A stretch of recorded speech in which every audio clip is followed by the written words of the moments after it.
오늘 우리에게 주시는 하나님 말씀은 요한복음 6장 30절로 35절 말씀입니다. 이제 이 계시의 말씀을 봉독할 때 다 함께 마음의 문을 열고 하나님의 음성을 친히 들으실 수 있기 바랍니다. 그들이 묻되 그러면 우리가 보고 당신을 믿도록 행하시는 표적이 무엇이니까? 하시는 일이 무엇이니까? 기록된 바 하늘에서 그들에게 떡을 주어 먹게 하였다 함과 같이 우리 조상들은 광야에서 만나를 먹었나이다. 예수께서 이르시되 내가 진실로 진실로 너희에게 이르노니 모세가 너희에게 하늘로부터 떡을 준 것이 아니라 내 아버지께서 너희에게 하늘로부터 참떡을 주시나니 하나님의 떡은 하늘에서 내려 세상에 생명을 주는 것이니라. 그들이 이르되 주여 이 떡을 항상 우리에게 주소서. 예수께서 이르시되 나는 생명의 떡이니 내게 오는 자는 결코 줄이지 아니할 터이요 나를 믿는 자는 영원히 목마르지 아니하리라. 아멘. 여러분 참 덥지요? 무지 더운 날입니다. 이 더위가 계속되는데 이 더위에 건강 잘 유의하시고 믿음으로 건강 잘 지켜나가시기 바랍니다. 오늘 이렇게 더운데도 주님 앞에 나와서 예배하는 여러분 모두에게 성삼위일체 하나님의 은총과 축복이 가득하기를 축원합니다. 오늘은 아주 조금 특별한 이야기로 말씀을 시작하려고 합니다. 아프리카 초원에 가보면 동물들이 많이 있겠지만 대조가 되는 두 동물이 있습니다. 하나는 자칼이고 다른 하나는 기린이죠. 이 자칼이란 짐승은 잘 아시는 분은 잘 아시겠지만 좀 생소한 분들도 있을 것 같아서 잠깐 설명을 드리자면 성경에 보면 승냥이가 나오죠. 승냥이가 바로 이 자칼입니다. 이 자칼은 개과에 속하는데 거의 늑대와 생긴 게 거의 비슷합니다. 보통 이 자칼은 짐승의 새끼를 사냥하거나 아니면 시체를 처리하는 습성이 있습니다. 말씀드리자면 청소동물입니다. 그래서 동물이 시체를 주로 먹거나 아니면 다른 육식동물들이 사냥하고 남은 찌꺼기를 훔쳐 먹을 때가 많습니다. 그래서 사람들은 교활하거나 약삭 빠른 사람을 자칼이라고 부르기도 합니다. 자칼은 땅을 어슬렁거리면서 기어다니다가 늘 경계하고 공격하고 그리고 다른 동물의 약점을 찾아다닙니다. 심지어는 암사자의 꼬리를 건드리고 도망가는 때도 있다고 합니다. 그만큼 약점을 노리고 사자의 꼬리도 노리는 그런 약삭빠른 짐승이죠. 반면에 기린은 이 땅의 육식 동물 중에 가장 큰 심장을 가진 동물이라고 합니다. 초식 동물이죠. 그리고 또 여러분들도 아시다시피 가장 긴 목을 가지고 있어서 또 멀리까지 내다본다고 합니다. 그리고 놀랍게도 그 입 천장에는 가시를 녹일 수 있는 그런 기관이 있어서 아카시아 같이 가시가 달린 그런 아카시아 잎도 쉽게 녹여서 먹을 수 있다고 합니다.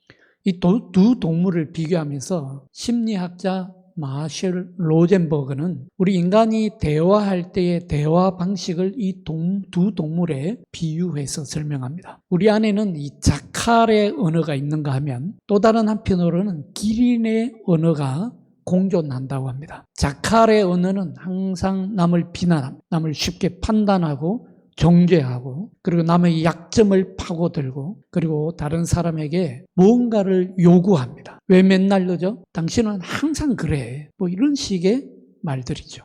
반면에 기린의 언어는 이해하고 공감하고 좀 더 멀리 내다보고 초대하는 그런 방식의 언어라고 합니다. 오늘 많이 바빴나 보네요. 괜찮아요. 조금 지나면 나아질 거예요. 이런 말들이죠. 오늘 본문을 보면 2000년 전 갈릴리 바닷가에서도 이런 두 언어가 충돌하고 있습니다. 갈릴리 사람들로 보이는 이 갈릴리에서 건너온 사람들로 보이는 유대인들은 자칼의 언어로 예수님께 마구마구 요구합니다. 표적을 보여주세요. 표적을 보여주세요. 그런데 예수님은 기린의 마음으로 응답하십니다. 그리고 그 대화의 끝에 예수님은 놀라운 선언을 하시죠. 내가 곧 생명의 떡이니라. 오늘 우리도 이 대화 속으로 한번 들어가 보겠습니다. 우리가 하나님께 뭘 요구하는지 그리고 하나님이 우리에게 진짜 주시려고 하시는 것이 무엇인지 발견하는 저와 여러분이 되시기를 바랍니다. 오늘 본문을 다시 한번 보십시오. 한 무리의 사람들이 예수님께 묻습니다. 30절로 31절이죠. 우리 30절로 31절을 다시 한번 다 같이 읽어보겠습니다. 30절로 31절입니다. 시작. 그들이 묻되 그러면 우리가 보고 당신을 믿도록 행하시는 표적이 무엇이니까? 하시는 일이 무엇이니까? 기록된 바 하늘에서 그들에게 떡을 주어 먹게 하였다 함과 같이 우리 조상들은 광야에서 만나를 먹었나이다. 이 말씀을 쉽게 말하자면 모세는 우리에게 만나를 먹게 해줬는데 당신은 뭘 할 수 있습니까? 만나와 같은 표적을 당신은 우리에게 보여줄 수 있습니까? 이런 얘기입니다. 예수님은 모세가 보여줬던 것 같은 그런 표적을 우리에게 보여줄 수 있냐는 거예요. 자, 왜 이 사람들이 지금 예수님께 이런 표적을 구하고 있는지를 아십니까? 그리고 왜 조상들이 광야에서 만나를 먹었다고 자랑하고 있습니까? 그 이유를 알려면 여기 모인 예수님께 지금 이런 자칼의 언어로 예수님께 따지듯이 묻고 표적을 구하는 이 사람들이 이 정체가 누구인 줄 알아야 합니다. 알고 보면 좀 놀랐습니다. 저도 본문만 딱 읽어보면 그럴듯한데 앞 뒤에 본문을 읽어보니까 이럴 수가 있나 싶을 정도로 놀랍더라고요. 이 사람들이 누구입니까?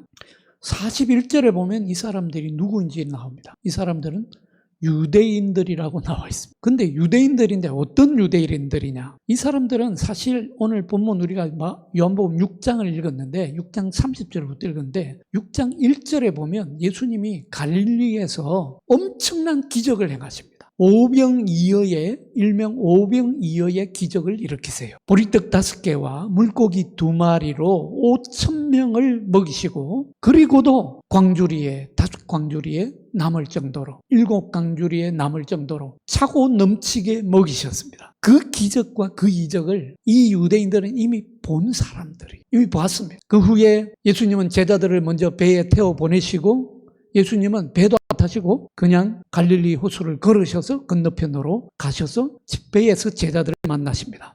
그 위에 어디로 가시냐면 이제 가버나움으로 가세요. 그러니까 이 갈릴리에서 오병이어의 기적을 체험했던 사람들이 예수님이 사라진 것을 보고 예수님이 어디 갔지? 그래서 부랴부랴 배를 타고 다시 가버나움으로 건너옵니다. 예수님을 쫓아와서 이제 예수님께 또 질문을 하고 있는 것입니다. 오병이어의 기적을 처음 하고서도 오늘 예수님께 표적을 구하고 있어요. 이것이 놀랍습니다. 이것이 바로 자칼의 언어입니다. 자칼은 만족을 모릅니다. 자칼은 감사할 줄 모릅니다. 자칼은 더 많은 것을 요구할 뿐입니다. 이것만 있으면 저것만 더해 주시면 끊임없이 요구합니다. 현대를 살아가는 우리 신앙인들도 마찬가지 아닙니까? 하나님 이번만 도와주시면 정말 열심히 신앙생활 하겠습니다. 제 사업이 성공하게 해주시면 11조 잘 하겠습니다. 하나님이 언제 11조 하라고 그러셨나요? 11조 요구하셨나요? 이 병만 고쳐주시면 우리의 기도가 온통 이런 자칼의 언어로 가득 차 있지 않습니까? 멀리 보지 못합니다. 늘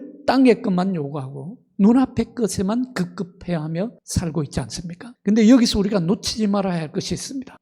갈릴리 사람들의 이런 요구 뒤에는 무엇이 있습니까? 그들이 정말로 원하는 것이 무엇이었습니까? 이 비폭력 대화의 창시자 마샬 로젠버그는 이렇게 말합니다. 사람들이 뭔가를 공격하는 말을 하면 그 공격하는 말 뒤에는 반드시 충족되지 않은 욕구와 충족되지 않은 필요가 있다. 뭔가 뒤에 숨겨진 욕구와 숨겨진 필요가 있다는 것입니다. 이 갈릴리에서 건너와서 예수님께 지금 거친 요구를 하고 있는 이 사람들은 사실 예수님께 빵을 구하고 있는데 사실 그들은 깊은 영적 허기가 있었던 것입니다. 예수님은 그것을 너무도 잘 알고 계셨고 또 깊이 들여다보십니다. 이 갈릴리 사람들, 유대인들에게는 정말 어떤 영적인 허기가 있었냐면 첫 번째는 안전에 대한 욕구가 있었습니다. 그들은 로마의 압제 아래서 식민지 생활을 살고 있습니다. 그들에게는 매일 살아가는 데 생존하는 데 필요한 일용할 양식이 바로 그냥 오늘날 우리가 먹고 사는 정도의 문제가 아니라 생존의 문제였습니다. 그래서 그들은 만나처럼 매일 하늘에서 떡이 내려온다면 얼마나 좋을까 그런 생각을 하고 있었을 것입니다. 두 번째, 그들은 뭔가 소속감이 필요했습니다.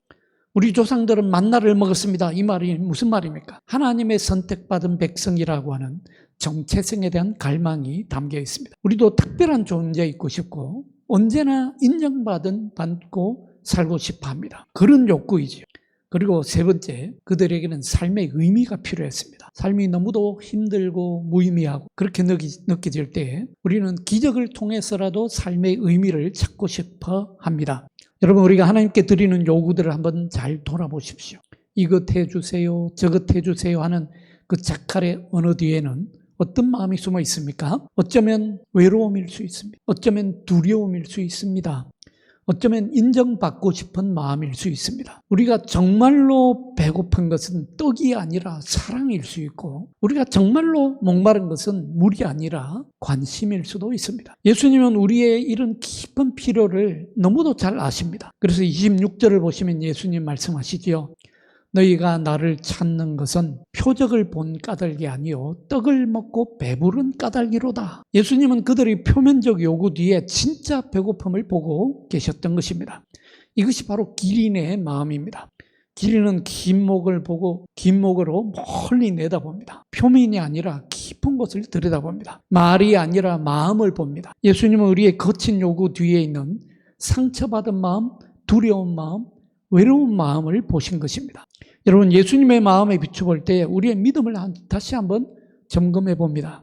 오늘 말씀으로 볼 때에 정말 우리가 다시 한번 깊이 되새겨야 될 것은, 여러분, 기적신앙만으로는 안 됩니다. 물론 우리는 살아가면서 때때로 하늘의 기적, 하나님의 놀라운 기적이 필요할 때가 있습니다. 예수님도 우리 삶에 정말 기적이 필요하다는 것을 너무도 잘 아십니다. 우리 인생 살아가면서 여러분, 기적이 한 번도 필요 없는 사람 없습니다. 인생에는 때로는 기적이 필요합니다. 예수님도 그걸 너무 잘 아십니다. 그래서 예수님은 오늘 본문이 나오기 전에 6장 1절에 보면 갈릴리에서 실제로 오병이어의 기적을 행하시지 않습니까? 물고기 2마리와 보리떡 5개로 5,000명을 먹이시는, 실제로 그냥 영혼의 양식이 아니라 먹을 양식, 육신의 양식을 공급하시는 그런 놀라운 기적을 행하시지 않았습니까? 우리에게 일용할 양식이 필요하다는 것을 예수님 너무도 잘 아세요. 그래서 여러분들, 예수님은 우리에게 기도도 가르쳐주지 않았습니까? 주기도문을 가르쳐 주셨지요. 그 주기도문을 가르쳐 주시면서 오늘날 우리에게 일용할 양식을 주옵소서라고 기도하라고 가르쳐 주시지 않았습니까? 영혼의 양식을 주십시오라고 기도하는 말이 아닙니다. 여기서 양식은 실제로 육신의 양식입니다. 일용할 양식입니다. 무엇 그리 수준 낮은 것을 위해 기도해? 그렇게 말씀하지 않으셨습니다. 그리 하찮은 것을 위해 기도하라고 하나? 책망하지 않았습니다. 오히려 구하라고 했습니다. 여러분, 구하십시오. 주기도문의 일용할 양식은 그저 먹는 빵을 의미하는 것이 아니라 실제로 우리가 살아가는데 필수적인, 기본적으로 갖춰야 될 필수적인 모든 것을 의미한다고 성사학자들은 해석합니다. 삶의 실제적인 것을 위해서도 기도할 수 있어야 된다는 말씀입니다. 그러니까 여러분들, 기적이 필요 없다는 말이 아닙니다. 그러나 여러분, 가장 큰 기적이 무엇이냐는 겁니다. 정말 기적이 무엇이냐는 겁니다. 저와 여러분처럼 믿는 사람들이 가장 큰 기적이 무엇입니까? 여러분 인생에 있어서 가장 큰 기적이 무엇입니까? 그것은 다름이 아니라 바로 예수님이 이 땅에 오신 것입니다. 예수님이 인간의 몸을 입고 이 땅에 오신 것입니다. 이보다 더 큰 기적이 어디 있습니까? 하나님이 하늘의 자리를 버리시고 인간의 몸을 입고 이 땅에 오셨다는 것보다 더 큰 기적이 어디 있습니까? 오셨을 뿐만 아니라 그 하나님이 죄인된 우리를 대신해서 십자가를 지시고 모든 희생을 다 치르셨다는 것보다 더 큰 기적이 어디 있습니까? 육신의 이 빵을 주실 뿐만 아니라 생명의 양식을 주시기 위해서 자기 자신을 전부 내어주신 것이 가장 큰 기적이요 은혜입니다. 이것이 가장 큰 표적이라는 말씀입니다. 그런데 이 갈릴리에서 온 사람들은 가장 큰 표적을 눈앞에 두고서도 여전히 다른 표적만을 구하고 있습니다. 이것이 바로 신앙의 맹점입니다. 예수님 외에 다른 표적을 구하는 것, 그것이 바로 눈먼 신앙이요 기적신앙입니다. 그래서 예수님 말씀하십니다. 나는 생명의 떡이니라. 생명의 떡이다. 갈릴리에서 온 유대인들은 사실 예수님이 갈릴리에서 행하셨던 그 오병이어의 기적의 증인들이었습니다. 잘했으면 저들이 실제로 오병이어의 기적에 누구보다도 강력한 증인들이 될 수 있었습니다. 실제로 저들 때문에 오병이어의 기적이 온 유대에 퍼졌습니다. 그런데 저들은 이 기적에 담긴 진짜 하나님의 뜻과 진짜 하나님의 표적을 깨닫지 못했던 것입니다. 예수님이 오병이어의 기적을 행하신 것에 참된 의미를 오해한 것입니다. 오병이어의 기적을 직접 체험하고도 그 속에 담긴 하나님의 뜻을 전혀 보지 못하고 완전히 오해합니다. 어떻게 오해합니까? 첫째, 하늘로부터 오는 떡을 주시는 분이 누구신지를 오해합니다. 저들은 만나 얘기를 하는데 모세가 줬다고 말합니다. 그러나 그 떡은 모세가 준 것이 아닙니다. 예수님이 수정해 주시죠. 누가 준 것이라고 합니까? 하나님이 주신 것이다. 모세가 준 것이 아니라 누가 줬다고요? 하나님이 주신 것이다. 두 번째 오해, 저들은 오병이어의 기적에서 떡을 먹어보고는 계속 육신의 빵만을 구하고 있습니다. 육신의 떡만을 구합니다. 그래서 예수님은 27절에 보면 썩는 양식과 영생에 이르는 양식을 구별하라고 하십니다. 유대인들은 썩는 양식만 구하지만 인자가 줄 양식은 영생에 이르는 양식이라는 것입니다. 그리고 세 번째, 그 결과, 예수님이 오병이어의 기적을 행하시니까 유대인들이 어떻게 합니까? 예수님을 왕으로 왕으로 세우려고 합니다. 예수님을 하나님의 아들로 인정해서가 아니라 예수님을 자신들의 육신의 양식을 채워줄 떡의 왕, 빵의 왕으로 세우려고 하고 있는 것입니다. 무엇이 문제입니까? 예수님의 오병이어의 기적의 증인들이 될 수 있던 저들이 오히려 예수님을 진짜 만나는데 방해가 되고 있습니다. 예수님께 자신들을 온전히 맡기지 못하고 있습니다. 예수님과 예수님의 사역을 자신의 종교적 지식의 기준에 따라 판단하려고 한 것입니다. 표적을 보여주십시오. 자신들이 정해놓은 표적에 맞아야 예수님을 인정하겠다는 것입니다.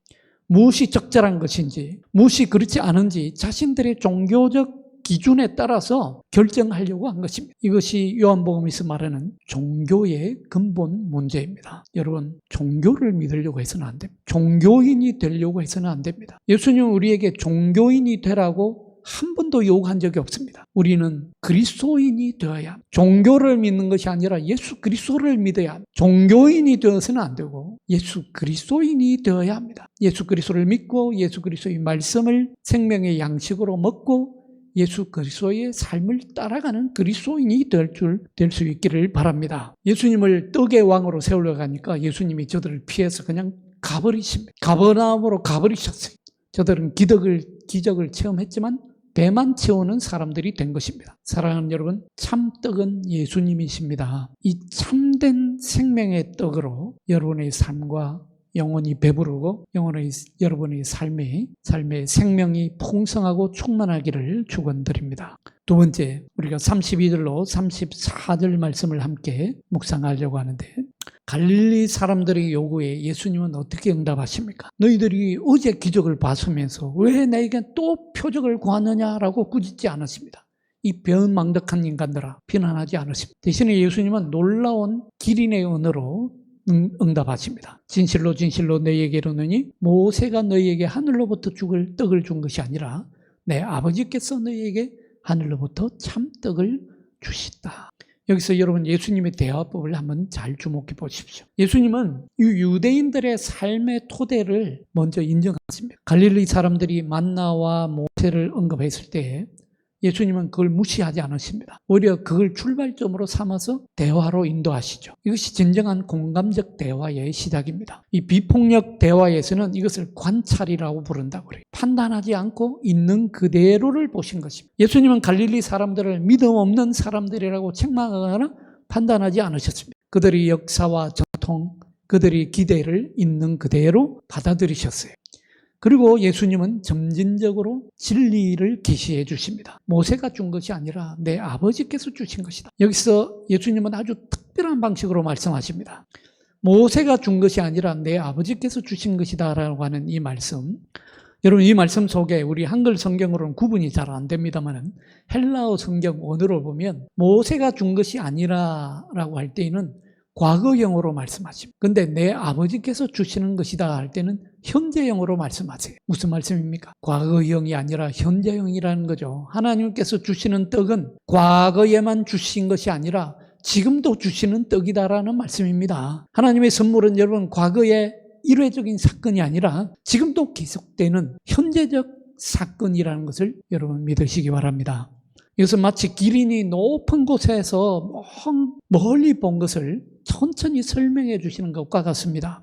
이런 것 같은 거죠. 저 멀리 오아시스가 있어. 네가 있는 곳에서는 안 보이겠지만 조금만 더 가면 오아시스를 만날 수 있게 될 거야. 이렇게 말씀하고 있는 것과 같습니다. 그리고 세 번째로 예수님은 본질적인 차이를 드러내십니다. 사람들은 떡을 구했지만 예수님은 참떡을 주시겠다 하십니다. 이 사람들이 자랑스럽게 말하는 만나도 놀라운 기적이었지만 사실 여러분들 만나는 육체적 양식에 불과한 것이었습니다. 만나를 먹은 사람들도 결국은 다 죽었습니다. 그러나 하나님이 주시는 참떡은 새 생명을 주시는 생명의 양식입니다. 그러자 갈릴리에서 온 사람들이 반응이 굉장히 흥미롭습니다. 주여, 이 떡을 항상 우리에게 주소서. 하나님이 주시는 떡이다 하니까 항상 주십시오. 무슨 말입니까? 여전히 저들은 육신의 떡만을 생각하고 있는 것입니다. 매일 아침 하늘에서 만나가 내리듯이 이런 떡을 자기들도 먹었으면 좋겠다는 상상을 했을지도 모릅니다. 이것이 오늘날 우리의 모습이기도 합니다. 하나님이 더 크고 더 놀라운 것을 주시려 하는데 우리는 여전히 작은 것에만 매여서 작은 것에만 급급해하면서 작은 것을 찾고 구하고 안달합니다. 하나님은 영원한 생명을 주시려고 하시는데 우리는 일시적인 해결책만 구하고 있는지 모릅니다. 그럼에도 불구하고 예수님은 인내하시는 사랑으로 저들에게 말씀하시죠. 예수님은 더디 깨닫는 저들을 포기하지 않으십니다. 오히려 그들이 수준에 맞춰서 다시 한번 천천히 저들을 생명의 양식으로 인도해 주십니다. 예수님은 오늘 우리에게도 이렇게 다가오십니다. 우리가 여전히 떡을 주세요, 떡을 주세요 외칠 때에 예수님은 네가 정말 필요한 것은 그냥 육신의 떡만이 아니야. 너가 정말 배고픈 것을 내가 안다. 네가 정말 목마른 것을 내가 안다. 그런데 내가 주는 것은 네가 상상하는 것보다 더 크고 훨씬 더 좋은 것이야. 우리의 깊은 내면을 들여다보시고 우리에게 진짜 참떡 생명의 양식을 주시기를 원하십니다. 마지막으로 35절 말씀입니다. 35절 말씀 우리 다시 한번 다 같이 함께 읽겠습니다. 35절 말씀. 예수께서 이르시되 나는 생명의 떡이니 내게 오는 자는 결코 줄이지 아니할 터이요 나를 믿는 자는 영원히 목마르지 아니하리니. 아멘. 나는 생명의 떡이니 내게 오는 자는 결코 줄이지 아니할 터이요 나를 믿는 자는 영원히 목마르지 아니하리라. 이것은 단순한 가르침이 아닙니다. 이것은 예수님이 자신의 존재를 계시해 주는 말씀이세요. 내가 바로 너희가 찾는 그 생명이다. 내가 바로 너희 영혼의 허기를 채워줄 수 있는 유일한 양식이다. 여러분, 여기서 예수님의 대화가 어떻게 변하는지 주목해 보세요. 처음에 갈릴리 사람들은 요구하죠. 어떻게 요구합니까? 표적을 보여주세요. 만나처럼 기적을 한번 해보세요. 이것은 자칼의 언어였죠. 요구하는 것은 강제성을 띠죠. 만약 당신이 이것을 행하지 않으면 우리는 믿지 않겠습니다라고 하는 조건부입니다. 그러나 예수님은 그런 요구에 요구로 맞서지 않으셨습니다. 대신 저들을 생명의 양식으로 초대하십니다. 내게 오는 자는 누구든지, 나를 믿는 자는 누구든지 그렇게 말씀하시고 다음에 약속하시죠. 뭐라고 약속하십니까? 줄이지 않을 것이다. 영원히 목마르지 않을 것이다. 이것은 강요가 아닙니다. 선택의 자유가 있습니다. 마샬 로젠버그는 이렇게 말합니다. 요구와 요청 사이에는 차이가 있는데 어떤 차이가 있냐면 아니요라는 말을 들을 수 있는 능력의 차이가 있다고. 예수님은 사람들이 아니요라고 거절할 수 있는 자유를 주십니다. 그럼에도 불구하고 저들을 사랑으로 초대하십니다. 나는 생명의 떡이다. 여러분, 이 선언의 의미를 깊이 묵상해 보시기 바랍니다. 이것은 내가 생명의 떡이다라는 말씀은 인격적 관계로 초대하시는 말씀입니다.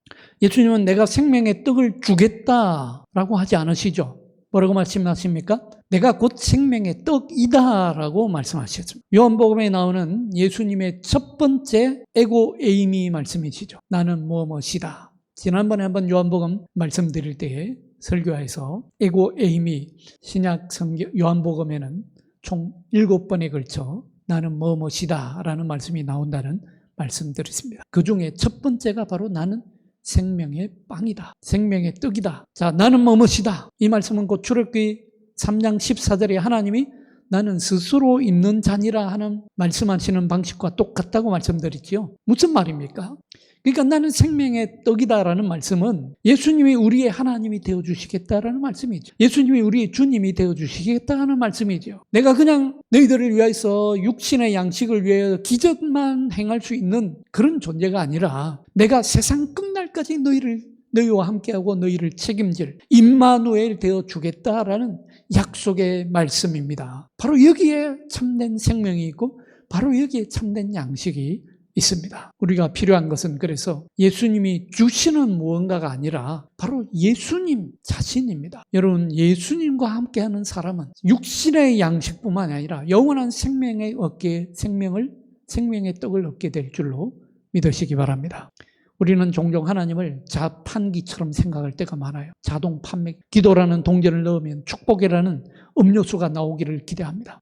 이건 중세의 로마 가톨릭 교회에서 면죄부를 위해서 면죄부를 팔았던 것과 같죠. 그 면죄부를 사가지고 면죄부를 산 헌금함에 떨어질 때에 땡그랑 소리가 날 때에 자동으로 연옥에 있던 내 친척들이 천국으로 옮겨간다. 자판기와 같은 거죠. 그러나 하나님이 원하시는 것은 여러분 거래가 아닙니다. 하나님은 우리에게 거래를 요구하시는 것이 아니라 관계를 원하십니다. 내가 너희의 하나님이 되어주겠다. 너는 내 백성이냐? 내가 너희의 주님이 되어주겠다. 너는 나의 자녀이냐? 내가 너희 아버지가 되어주겠다. 너는 나의 아들이냐? 나의 딸이냐? 내가 너희의 임마누엘 하나님이 되어주겠다. 너는 나와 함께하는 사람이냐? 이 관계를 원하신 것입니다. 하나님의 관계 안에 있으면 생명이 풍성함을 얻고 더 풍성하게 얻게 될 줄로 믿으시기 바랍니다. 이제 결론에 맺겠습니다. 사랑하는 여러분, 오늘 우리는 아주 특별한 대화를 들었습니다. 자칼의 언어로 요구하는 사람들과 기린의 마음으로 응답하시는 예수님의 만남이었습니다.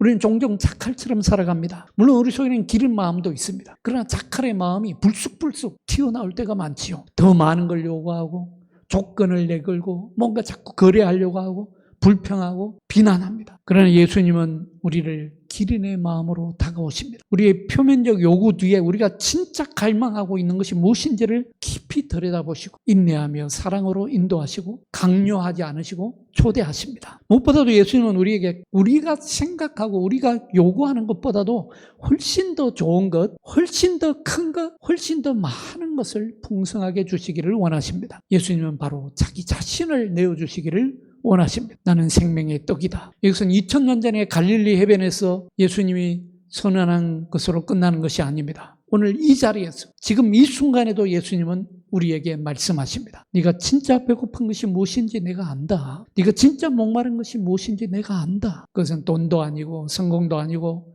인정받는 것도 아니다. 그것은 바로 나다.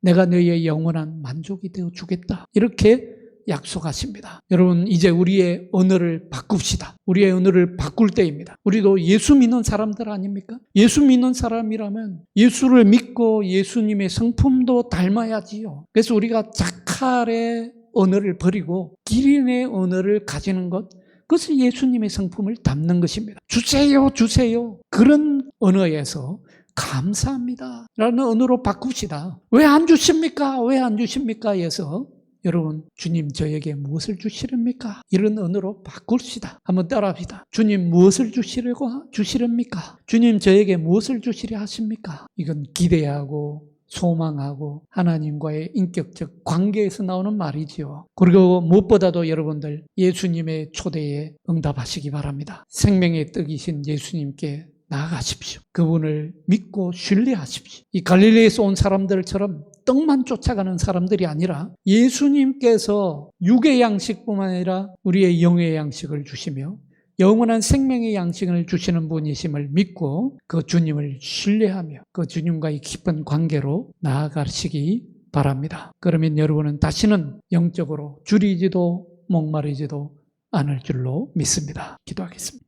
생명의 떡이신 주 예수님, 오늘도 자칼의 언어로 가득한 우리를 기린의 마음으로 맞아주심을 감사드립니다. 우리가 주세요, 주세요 하며 요구할 때도 우리의 깊은 영적 갈망을 보시고 참고 기다려주시는 주님의 사랑을 찬양합니다. 이제 우리도 주님처럼 서로를 기린의 마음으로 대하게 하여 주옵소서. 우리의 가족과 우리의 자녀와 우리의 교우들을 기린의 마음으로 바라볼 수 있는 영적 성품을 예수님의 성품을 더하여 주옵소서. 판단하기 전에 이해하고 비난하기 전에 공감하며 요구하기 전에 초대하는 사랑의 언어를 배우게 하여 주옵소서. 무엇보다도 생명의 떡이신 주님만이 우리의 참된 만족이심을 깨닫고 날마다 주님께 나아가는 믿음의 사람들이 되게 하여 주옵소서. 주 예수 그리스도의 이름으로 기도하옵나이다. 아멘.